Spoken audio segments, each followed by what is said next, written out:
वृंदावन से एक गोपी प्रतिदिन दूध दही बेचने मथुरा जाती थी। एक दिन ब्रज में एक संत कथा करने आए। वो गोपी भी उनकी कथा सुनने गई। संत ने कथा में कहा, भगवान के नाम की बड़ी महिमा है। इस नाम का जाप करने से बड़े संकट टल जाते हैं। नाम तो भव सागर से तारने वाला है। यदि भव सागर से पार होना है तो भगवान का नाम कभी मत छोड़ना।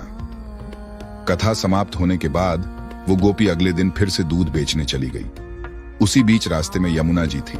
इसको देखकर गोपी को संत की बात याद आ गई कि संत ने कहा था, भगवान का नाम तो भवसागर से पार लगाने वाला है। उसने सोचा, जिस भगवान का नाम भवसागर से पार लगा सकता है तो क्या उन्हीं भगवान का नाम मुझे इस साधारण सी नदी से पार नहीं लगा सकता। इसी निस्वार्थ भाव के साथ गोपी भगवान का नाम लेकर यमुना जी की ओर आगे बढ़ गई।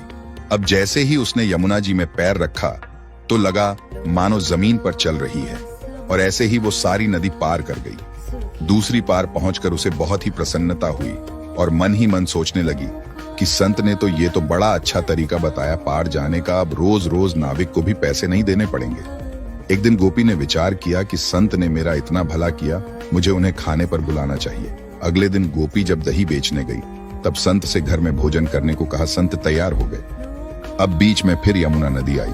संत नाविक को बुलाने लगे तो गोपी बोली, बाबा आप नाविक को क्यों बुला रहे हैं, हम ऐसे ही यमुना जी में चलेंगे। संत बोले, गोपी कैसी बात करती हो, यमुना जी को ऐसे ही कैसे पार करेंगे। गोपी बोली, बाबा आपने ही तो कथा में कहा था कि भगवान का नाम लेकर भवसागर को भी पार किया जा सकता है, तो मैंने सोचा जब भवसागर से पार हो सकते हैं तो यमुना जी से पार क्यों नहीं हो सकते। मैं ऐसा ही करने लगी, इसलिए मुझे अब नाव की जरूरत नहीं पड़ती।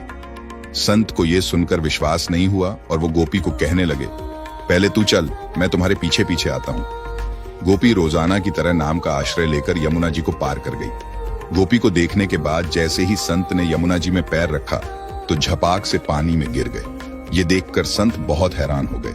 अब गोपी ने जब देखा तो कि संत तो पानी में गिर गए हैं, तब गोपी वापस आई और संत का हाथ पकड़कर जब चली तो संत भी गोपी की भांति ही ऐसे चले जैसे जमीन पर चल रहे हों।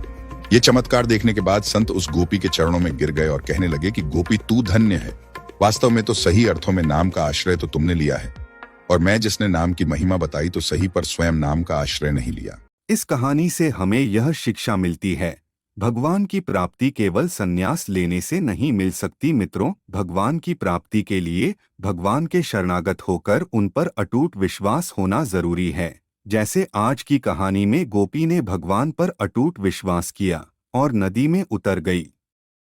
आप सभी का जीवन मंगलमय हो। जय श्री कृष्ण मित्रों।